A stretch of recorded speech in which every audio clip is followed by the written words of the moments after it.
Today, Inside Montclair takes you up to Montclair's recycling area. We're interviewing Ms. Jean Clark, the award-winning chairperson or director of the Montclair Recycling Organization, past president of the Montclair Bird Club, secretary of the New Jersey Audubon Society, and past president of the Montclair Nature Club. She also serves as chairperson of the Mayor's Environmental Advisory Committee. Wow. Ms. Clark, how did recycling get started in Montclair? Well, in 1971, a group of clubs felt that Montclair ought to have a conservation advisory committee. When we succeeded in getting that objective, we decided that we should undertake another project to keep the organizations going. At that time, there were 10 clubs involved. And so we incorporated as Montclair Organizations for Conservation. It has now grown to 26 organizations in town involved, and their major project is sponsoring the Recycling Center. Well, the recycling organization is the umbrella. That's right. And we are probably unique in this type of organization. Each club provides volunteers for a half day on Saturday, and that's how we have a large pool of volunteers. And of course, the clubs publicize the recycling effort in their bulletins, and we have members of clubs bringing stuff to us as well. So it helps spread the word as well as providing us volunteers. All right. Do you feel that you're succeeding in what you started out to do?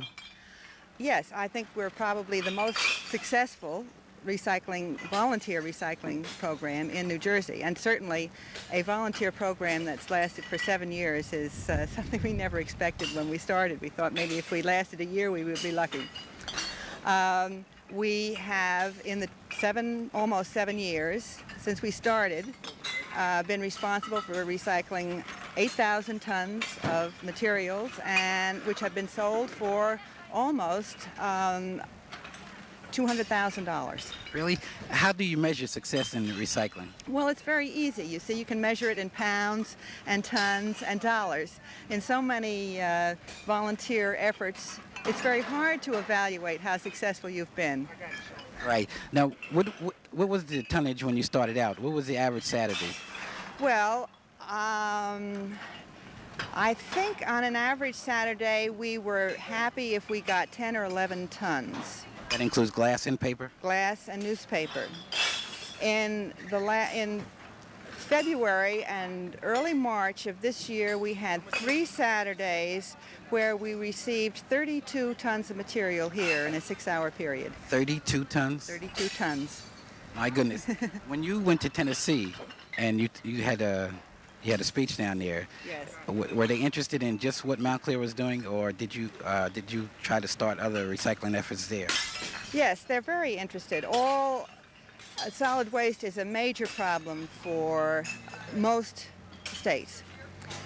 Our problems in New Jersey are greater than those in any other state because we are, after all, the most densely populated state in the most affluent country in the world. In other words, we have more people who are throwing away more than any place else in the world. And with all those people, we also have less space to put it. Now, states like Tennessee are not as densely populated, and they have more land, so their problem is maybe a little bit farther down the road, but they foresee it coming, particularly in their urban areas. And there are 3 strategies everywhere now to cope with the solid waste problem. The first of them is what we call source reduction. In other words, you reduce the amount of garbage before it gets to people. And one of the ways you would do this, for instance, is with returnable bottles. That would eliminate them going into your trash at all. In fact, eliminate manufacturing a lot of things. The second step would be source separation. That would mean in the household, each homeowner or house apartment dweller or whoever would keep the newspaper separate, keep the glass separate, keep the aluminum separate, so that it wouldn't go into the solid waste stream. They would be either collected at the curb, as we do with the newspaper, or brought to a recycling center as people bring us glass and aluminum here, as well as newspaper. And of course, the third thing that has to be done, oh, by the way, the new state energy plan calls for source separation of 20% of our solid waste. Does that mean 20% of the communities would then have to have separation within the household?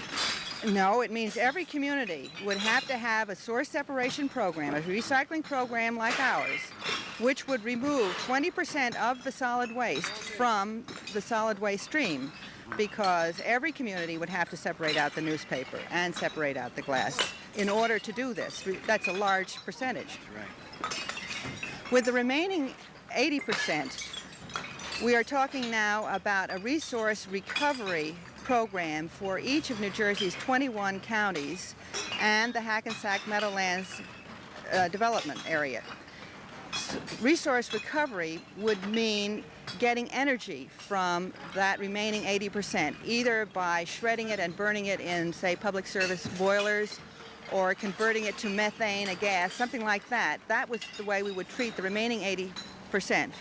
There would be some residue which would have to be landfilled, even so. But our landfills are filling up so rapidly that we have to get these resource recovery plants started as soon as possible. What do you think is the best plan? Essex County, like all counties, is supposed to come up with a plan. I think first and foremost in the plan there should be some public involvement, which is not happening in Essex County right now, I'm fortunate to say. I think that the Energy Department, State Energy Department's goal of 20% source separation plus 80% resource recovery is a reasonable goal for us to aim at. Newark has signed contracts already for a resource recovery plant to be built in Newark. There are other plants being proposed for Essex County. The plans are in a state of flux at the moment, however, with many competing plans. Do you feel that a program like Montclair gets people to begin to think of resource recovery? Yes, I think they begin to think about environmental problems, broad view of environmental problems. It certainly brings to their attention that solid waste is one of our major environmental problems. It is training people to a new way of life.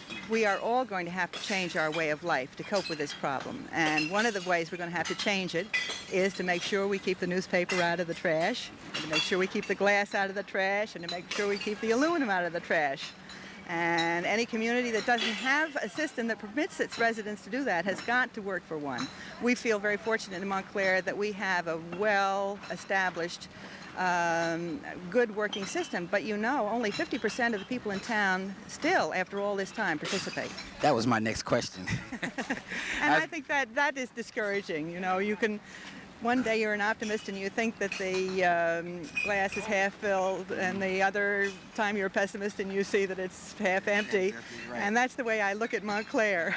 Well, do you think that more publicity? I noticed one thing is that there's mostly Caucasian people bringing the waste material here. So maybe it means also that you have to have a publicity program in the part of town where black people live. We have had difficulty in reaching the black community in Montclair. One of the reasons is that so many of the clubs that have joined Montclair organizations for conservation happen to have more white members than black. We do have a lot of black people bringing stuff in.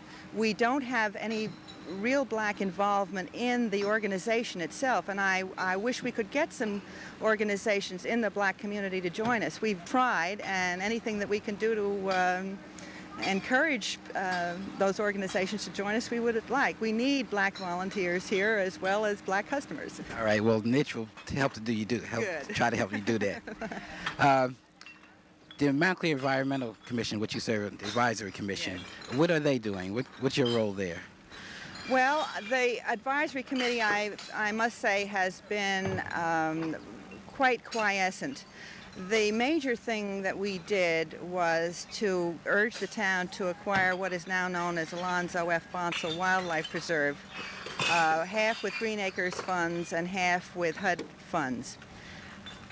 There is very little open land anymore in Montclair that can be used for parklands or other purposes, and the environmental commissions throughout the state have been primarily concerned with open space. However, there are many environmental problems in urban areas, and I think that interest is going to focus on urban areas more and more, which may give us more to do in the Environmental Commission. What do you look at? What do you look at as being the largest problem, environmental problem that we have here in town? Well, I think one of the most neglected and overlooked is the solid waste problem. There still is very little official movement in our town or in most Essex County towns to solve the solid waste problem. What are we going to do when the landfill is shut down, as they threaten to do in a year? I think it's a terribly urgent problem which nobody is really coping with. It's a very expensive problem to solve. Are you saying that the town fathers aren't giving you the cooperation that you think that you should have as far as recycling is concerned? No, solid waste? Yes, recycling, the cooperation is there. After all, now we have a three-man department within the Department of Public Works, and the newspaper collection program pays the salaries of 3 men. We have a budget of $36,000 a year for salaries. So it is a cooperative town and volunteer project. But I am saying that the third step, the resource recovery step, to cope with the 80% of the solid waste, is not being addressed squarely by anybody in Essex County except the city of Newark. Doesn't West Orange have a resource recovery program? Well, no, see, that you must distinguish. By resource recovery, I mean a central large plant. All the garbage from all the communities, this 80% that's left, would go to this large plant where they would have a magnet for perhaps to separate out the steel, and there might be other separation done. But then the material would be shredded or somehow or other turned into a fuel. Well, is that what they're supposed to be doing in the Meadowlands now? Is that the kind of program they're talking about? Yes, that's part of it. Now, the Meadowlands has not yet coped with this final stage. All they are doing at the moment is building what they call a baler plant. It's taking the garbage, compressing it even more than a garbage packer truck would. This is to prolong the life of the landfills there so that they can get a plant built, because it takes 2 or 3 years to build one of these enormous plants. In the Hackensack Meadowlands right now, we are dumping enough solid waste to fill the new stadium once every 2 weeks. We are dumping 50,000 tons of refuse a week in the Hackensack Meadowlands. It is, as you see, it's a lot of garbage. So it's these big plants that I don't think the people in Essex County are working hard enough to establish. Well, where do you think this should start? Where do you think that we should begin to work to get this accomplished? Well, there should be public pressure on our elected officials. Now, Essex County has been designated by the state, as have each of the other counties, been designated by the state as the planning unit. The freeholders in Essex County have designated the Essex County Improvement Authority as its planning agent. Unfortunately, at the moment, the Improvement Authority is suing the city of Newark, who has already signed a contract for one of these plants, because Essex County would like to have the jurisdiction. And I think that this is an incredible situation where we're fighting with one another instead of trying to work cooperatively. I should think there would be enough garbage for everybody, wouldn't it? I think there's plenty of garbage to go around, yes, yes. What would you like to see us do? I mean, where would you like to see us start? Would you like to see each town begin to have a major PR program informing the people about what's happening with the solid waste program? Or would you like to see it started as a county effort or a statewide effort? Well, I think recycling has always been a grassroots effort.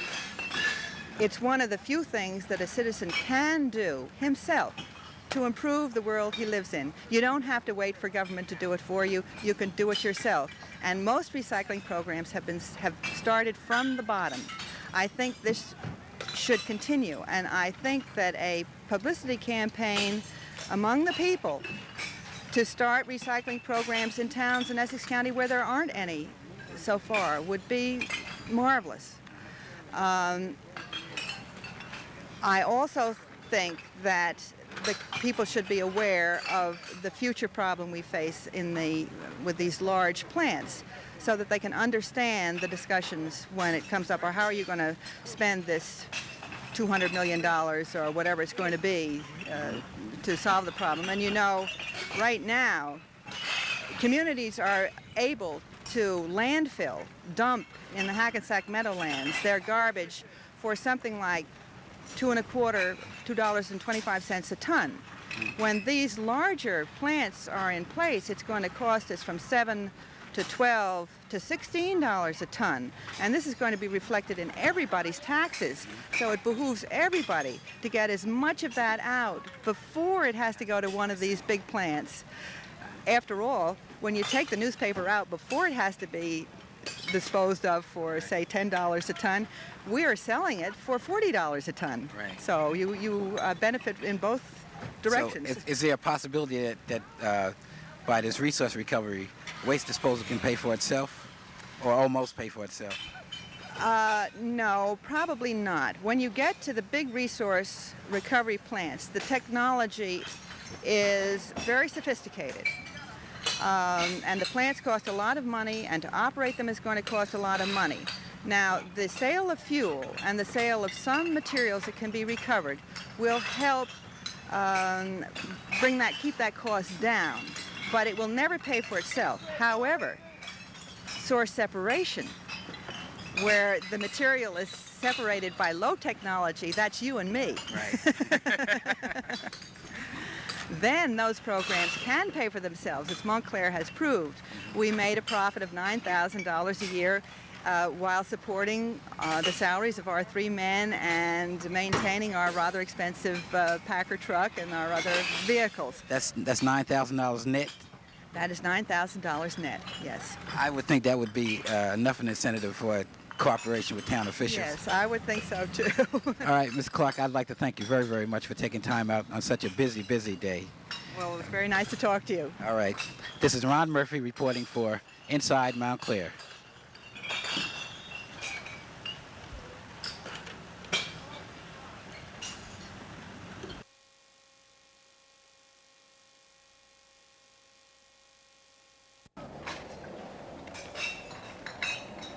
Why do you recycle? Why? Oh, I don't know. You don't know. Do you come every week? Yes. Not every week. Every month or so. Every month or so? Yeah. Bottles and paper? Yes. Yes. Do you think it's a good idea? Yes. Yeah. Thank you very much. Okay.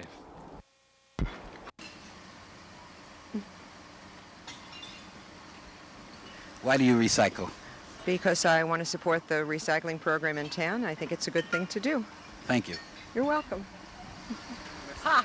Close to, I didn't say I didn't. Wait a minute, come here. Us to enter register voters, God forbid. He laughs. Why do you recycle? I recycle my newspapers and tin cans so I can support the program here in town. I think it's a good thing to do. Thank you. You're welcome.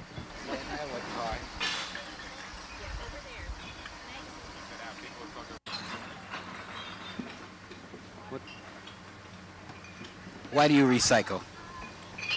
Well, it's a program I believe in. I think it's good for the community. It's good for the air we breathe. I think we should have been doing it for a long time, and I think everybody should be doing it. Thank you. You're welcome.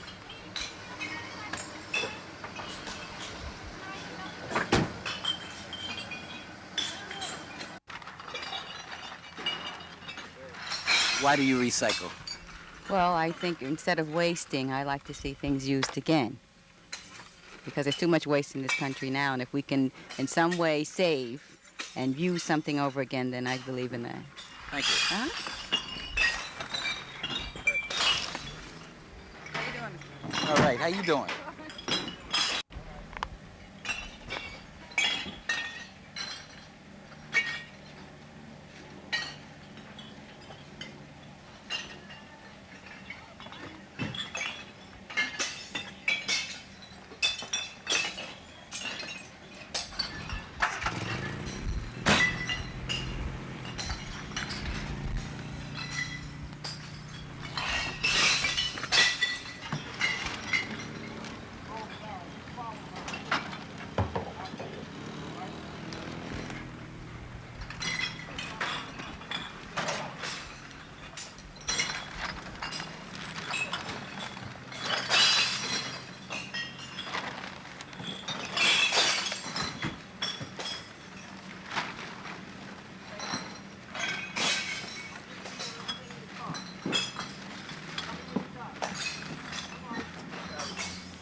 Close.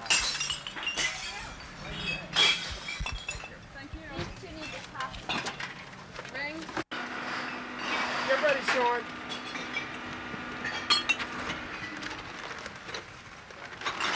Go.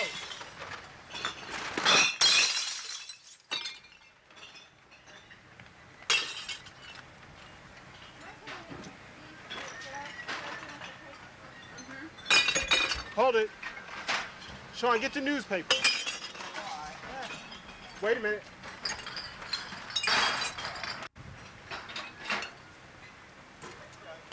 Go.